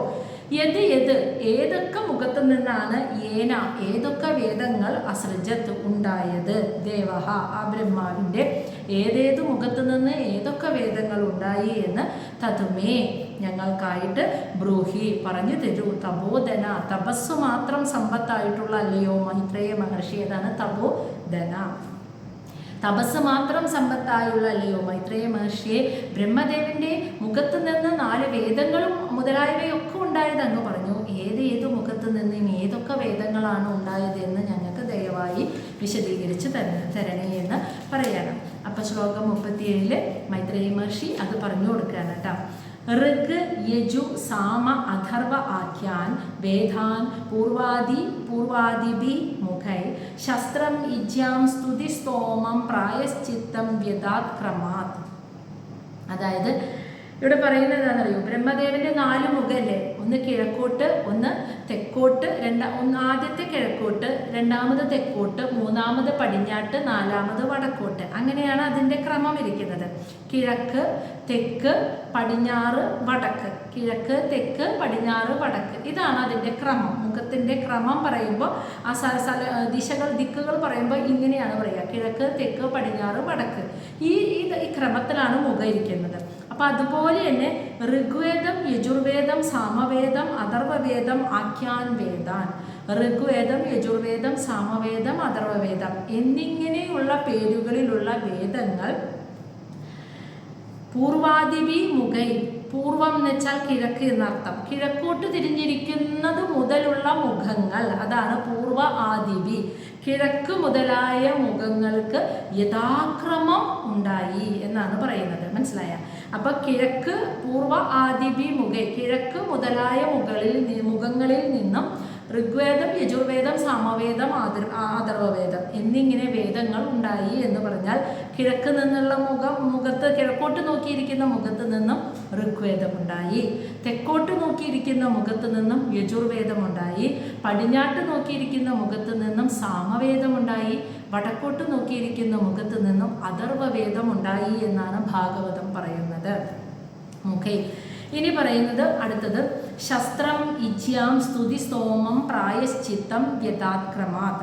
ഇതേപോലെ വ്യതാത്ക്രമാത് എന്ന് വെച്ചാൽ ഉണ്ടായി, ക്രമാത് എന്ന് വെച്ചാൽ യഥാക്രമം. ഇതുപോലെ തന്നെ കിഴക്കുള്ള മുഖം, തെക്കുള്ള മുഖം, പടിഞ്ഞാട്ടേക്ക് നോക്കിയിരിക്കുന്ന മുഖം, വടക്കോട്ട് നോക്കിയിരിക്കുന്ന മുഖം, ഈ ക്രമത്തിൽ തന്നെയാണ് ശസ്ത്രം ഇജ്യം സ്തുതി സ്തോമം പ്രായശ്ചിത്തം ഇവയുണ്ടായത് എന്ന്. എന്താണെന്ന് വെച്ചാൽ ശസ്ത്രം എന്ന് വെച്ചാൽ വേദമന്ത്രങ്ങൾ, ഇജ്യം എന്ന് വെച്ചാൽ പുരോഹിതന്മാർ ചെയ്യുന്ന ആചാരങ്ങൾ, അനുഷ്ഠാനങ്ങൾ, സ്തുതി സ്തോമം എന്ന് വെച്ചാൽ അവരുടെ വിഷയങ്ങൾ, ഈ കർമ്മം ചെയ്യാനിരിക്കുന്ന അവരുടെ ബ്രാഹ്മണന്മാരുടെ പുരോഹിതന്മാരുടെ വിഷയങ്ങൾ, അവരുടെ മനസ്സിൻ്റെ വിഷയങ്ങൾ, കർമ്മ പ്രാരാബ്ദങ്ങൾ ഇവയുമായിരിക്കുന്നത്. ഇനി പ്രായശ്ചിത്തം എന്ന് പറഞ്ഞാൽ അവരുടെ അതീന്ദ്രിയമായ പ്രവർത്തനങ്ങൾ എന്ന് വെച്ചാൽ യാഗത്തിനിരിക്കുമ്പോൾ ഭൗതികമായി ചെയ്യുന്ന യാഗകർമ്മത്തിന് ഉപരിയായിട്ട് അതീന്ദ്രിയമായൊരു പ്രവർത്തനം, അവരുടെ മനസ്സിൻ്റെ സങ്കല്പം എന്നൊരു പ്രവർത്തനം നടക്കണം. അത് എന്തായിരിക്കണം എന്നൊക്കെ ഇവിടെ ഈ മുഖത്ത് നിന്നാണ് ഉണ്ടായത് എന്ന്. അപ്പോൾ ഋഗ്വേദം കിഴക്കുള്ള മുഖത്ത് നിന്ന്, യജുർവേദം തെക്കോട്ട് തിരിഞ്ഞിരിക്കുന്ന മുഖത്ത് നിന്നും, സാമവേദം പടിഞ്ഞാട്ട് തിരിഞ്ഞിരിക്കുന്ന മുഖത്ത് നിന്നും, അഥർവവേദം വടക്കോട്ട് തിരിഞ്ഞിരിക്കുന്ന മുഖത്ത് നിന്നും ഉണ്ടായി. അതിനുശേഷം ഈ ശസ്ത്രം എന്ന് പറഞ്ഞാൽ കിഴക്കോട്ട് തിരിഞ്ഞിരിക്കുന്ന മുഖത്ത് നിന്ന് തന്നെയാണ് വേദമന്ത്രങ്ങൾ ഉണ്ടായത്. തെക്കോട്ട് തിരിഞ്ഞിരിക്കുന്ന മുഖത്ത് നിന്ന് ഇച്ഛ്യം എന്ന് വെച്ചാൽ ഇവരുടെ പുരോഹിതന്മാരുടെ അനുഷ്ഠാന കർമ്മങ്ങൾ ഉണ്ടായത്. ഇനി പടിഞ്ഞാട്ട് തിരിഞ്ഞിരിക്കുന്ന മുഖത്ത് നിന്ന് സ്തുതി സ്തോമം എന്ന് പറഞ്ഞാൽ ഈ ചെയ്യാനിരിക്കുന്ന പുരോഹിതന്മാരുടെ വിഷയങ്ങൾ, അവരുടെ മനസ്സ്, അവരുടെ പ്രാരാബ്ദം, അവരുടെ പുറമേയുള്ള വിഷയങ്ങളുമായുള്ള അവരുടെ ബന്ധം, അതുമായി ബന്ധപ്പെട്ടിരിക്കുന്ന കാര്യങ്ങൾ, അതാണ് പടിഞ്ഞാട്ട് തിരിഞ്ഞിരിക്കുന്ന മുഖത്തുനിന്നുണ്ടായത്. ഇനി പ്രായശ്ചിത്തം എന്ന് വെച്ചാൽ അതീന്ദ്രിയ പ്രവർത്തനം, അതായത് ഇന്ദ്രിയങ്ങൾ കൊണ്ട് ചെയ്യുന്ന ഇവരുടെ പ്രവർത്തനമല്ല, അവരുടെ അതീന്ദ്രിയമായി നടക്കുന്ന ഇവരുടെ പ്രവർത്തനം, മനസ്സിൻ്റെ സങ്കല്പം എന്നിങ്ങനെയുള്ള പ്രവർത്തനങ്ങൾ, അതൊക്കെ വടക്കോട്ട് തിരിഞ്ഞിരിക്കുന്ന മുഖത്ത് നിന്നും യഥാക്രമം ഉണ്ടായി എന്നാണ് പറയുന്നത്. ഇനി അത് മാത്രമല്ല, ശ്ലോകം 38 ആയുർവേദം ധനുർവേദം ഗാന്ധർവവേദം ആത്മനഃ സ്ഥാപത്യം ച അസൃജത് വേദം ക്രമാത് പൂർവാദിപി മുഖൈഹി. അതായത് ഇത് മാത്രമല്ല, ആയുർവേദം ഉണ്ടായി. ഇതേപോലെ തന്നെയാണ് പൂർവാദിപി മുഖൈഹി, കിഴക്കു മുതലായ മുഖങ്ങളിൽ നിന്ന് യഥാക്രമം ഉണ്ടായി എന്ന്. അപ്പോൾ ആയുർവേദം ഉണ്ടായത് കിഴക്കോട്ട് തിരിഞ്ഞിരിക്കുന്ന മുഖത്ത് നിന്ന്. ധനുർവേദം ഉണ്ടായത് അപ്പോൾ തെക്കോട്ട് തിരിഞ്ഞിരിക്കുന്ന മുഖത്ത് നിന്ന്. ധനുർവേദം അറിയാലോ, സൈനികം, ആ ധനുസ് അമ്പുമില്ലൊക്കെ ഉപയോഗിക്കാനുള്ള അറിവ്, ആ ശാസ്ത്രം. ഗാന്ധർവവേദം എന്ന് വെച്ചാൽ സംഗീതം, കല, ആ ശാസ്ത്രം ഉണ്ടായത് പടിഞ്ഞാട്ട് തിരിഞ്ഞിരിക്കുന്ന മുഖത്ത് നിന്ന്. ഇനി സ്ഥാപത്യം എന്ന് വെച്ചാൽ വാസ്തുശില്പശാസ്ത്രം, അതാണ് സ്ഥാപത്യം, അതുണ്ടായത് വടക്കോട്ട് തിരിഞ്ഞിരിക്കുന്ന അസൃജത്ത് വേദം എന്ന് വെച്ചാൽ ഇത്രയും വേദങ്ങൾ, ആയുർവേദം, ധനുർവേദം, ഗാന്ധർവവേദം, സ്ഥാപത്യവേദം, ഇത്രയും 4 വേദങ്ങൾ ഇതേപോലെ ബ്രഹ്മദേവന്റെ പൂർവാദിപി മുഖേ കിഴക്കു മുതലായ മുഖങ്ങളിൽ നിന്നും ക്രമാനുകൃതമായി യഥാക്രമം ഉണ്ടായി, സൃഷ്ടിക്കപ്പെട്ടു. അപ്പോൾ ആയുർവേദ ശാസ്ത്രവും ബ്രഹ്മാവിൻ്റെ കിഴക്കോട്ട് തിരിഞ്ഞിരിക്കുന്ന മുഖത്ത് നിന്നാണ് ഉണ്ടായത്. ധനുർവേദം, ധനുസ് ഉപയോഗിക്കാനുള്ള ശാസ്ത്രം ബ്രഹ്മദേവന്റെ തെക്കോട്ട് തിരിഞ്ഞിരിക്കുന്ന മുഖത്ത് നിന്നുണ്ടായി. അതുപോലെ ഗാന്ധർവം, അതായത് സംഗീതം ശാസ്ത്രം, അത് ബ്രഹ്മാവിൻ്റെ പടിഞ്ഞാട്ട് തിരിഞ്ഞിരിക്കുന്ന മുഖത്ത് നിന്നുണ്ടായി. വാസ്തുശില്പശാസ്ത്രം ബ്രഹ്മാവിൻ്റെ വടക്കോട്ട് തിരിഞ്ഞിരിക്കുന്ന മുഖത്ത് നിന്നും യഥാക്രമം ഉണ്ടായി. ഇനി 39ാമത്തെ ശ്ലോകം. ഇതിഹാസ പുരാണാനി പഞ്ചമം വേദമീശ്വര സർവേഭ്യ ഏവ ഭക്തേഭ്യഃ സസൃജേ സർവദർശനഃ. അപ്പോൾ ഇതിഹാസം, പുരാണങ്ങൾ, 2 ഇതിഹാസങ്ങൾ, രാമായണവും മഹാഭാരതവും, 18 പുരാണം. അതിൽ തന്നെ മഹാപുരാണമാണ് ഭാഗവതം, ശ്രീമദ് ഭാഗവതം. അങ്ങനെ 18 പുരാണങ്ങളും 2 ഇതിഹാസങ്ങളും ആകുന്ന പഞ്ചമവേദം, ഇതിനെ 5ാമത്തെ വേദം എന്നാണ് പറയുന്നത്. ഋഗ്, യജു, സാമ, അഥർവം 4 വേദങ്ങൾ കഴിഞ്ഞാൽ 5ാമത്തെ വേദം എന്ന് പറയുന്നത് ഇതിഹാസങ്ങളും പുരാണങ്ങളുമാണ്. ഇതിഹാസങ്ങളും പുരാണങ്ങളുമാകുന്ന പഞ്ചമവേദം, 5ാമത്തെ വേദം, ഈശ്വരഃ ബ്രഹ്മാവിൻ്റെ സർവേഭ്യ ഏവ എല്ലാ മുഖത്തു നിന്നും, ഭക്തേഭ്യഃ എല്ലാ വായയിൽ നിന്നും, സസൃജേ ഉണ്ടായി, സർവദർശനഃ എല്ലാം ദർശിക്കുന്നവനായ പ്രജാപതിയായ ബ്രഹ്മാവിൻ്റെ എല്ലാ മുഖത്തു നിന്നും എന്ന് വെച്ചാൽ 4 മുഖത്തു നിന്നും. അപ്പോൾ ആ 4 മുഖത്തുള്ള 4 വായയിൽ നിന്നും 5ാമത്തെ വേദമായ ഇതിഹാസങ്ങളും പുരാണങ്ങളും ഉണ്ടായിരുന്നു. അങ്ങനെ പറയുന്നതിൻ്റെ അർത്ഥം എന്തായിരിക്കും? അതായത് ഇതിഹാസം, 2 ഇതിഹാസം, രാമായണവും മഹാഭാരതവും, 18 പുരാണങ്ങളും. ഇതിൽ പറയുന്നത് എന്താണ്? ഈ ഇതിഹാസങ്ങളിലും പുരാണങ്ങളിലും പറയപ്പെടുന്നത് ഏറ്റവും ആദ്യം പറഞ്ഞ 4 മുഖത്തു നിന്നും, ഓരോരോ മുഖത്തു നിന്നും ഉണ്ടായ 4 വേദങ്ങളില്ലേ, ഋഗ്വേദം, യജുർവേദം, സാമവേദം, അഥർവവേദം, ആ 4 വേദങ്ങളിലും പറഞ്ഞിരിക്കുന്ന, 4 മുഖത്തു നിന്നുണ്ടായ 4 വേദങ്ങളിലും പറഞ്ഞിരിക്കുന്ന തത്വം എന്താണോ അതിനെ സാധാരണക്കാരന് മനസ്സിലാവുന്ന രീതിയിലാക്കി വളരെ ലളിതമായ ഒരു കഥയിലൂടെ പറയപ്പെട്ടതാണ് ഇതിഹാസങ്ങൾ 2 പുരാണങ്ങൾ 18. മനസ്സിലായ? തത്വരൂപത്തിലല്ലാതെ കഥാരൂപത്തിൽ അവതരിപ്പിച്ചതാണ് ഇതിഹാസങ്ങളും പുരാണങ്ങളും. അപ്പോൾ ഇത് ഋഗ്വേദ 4 വേദങ്ങളിലും പറയുന്നത് എന്താണോ ആ എല്ലാ തത്വങ്ങളും ഇതിലടങ്ങിയിരിക്കുന്നു. അപ്പോൾ ആ 4 വേദങ്ങളും 4 മുഖത്തു നിന്നും ഉണ്ടായപ്പോൾ അതാണിവിടെ എല്ലാ മുഖത്തു നിന്നുമാണ് ഇത് ഉണ്ടായത് എന്ന് പറയുന്നത്. കാരണം 4 മുഖത്തു നിന്നും ഉണ്ടായ തത്വങ്ങളെ എല്ലാം വേദത്തിൽ പറയുന്ന സകല തത്വങ്ങളെ ഉൾപ്പെടുത്തിച്ചത് കൊണ്ട് 4 മുഖത്തു നിന്നും ഇതുണ്ടായി, 4 വായയിൽ നിന്നും ഈ 5ാമത്തെ വേദമാകുന്ന പുരാണങ്ങളും ഇതിഹാസങ്ങളും ഉണ്ടായി എന്ന് പറയുന്നു. മനസ്സിലായില്ലേ? ഇനി കഴിഞ്ഞു. ഇനി 40 മുതലുള്ള ശ്ലോകങ്ങൾ നമുക്ക് അടുത്ത ആഴ്ചയിൽ എടുക്കാം.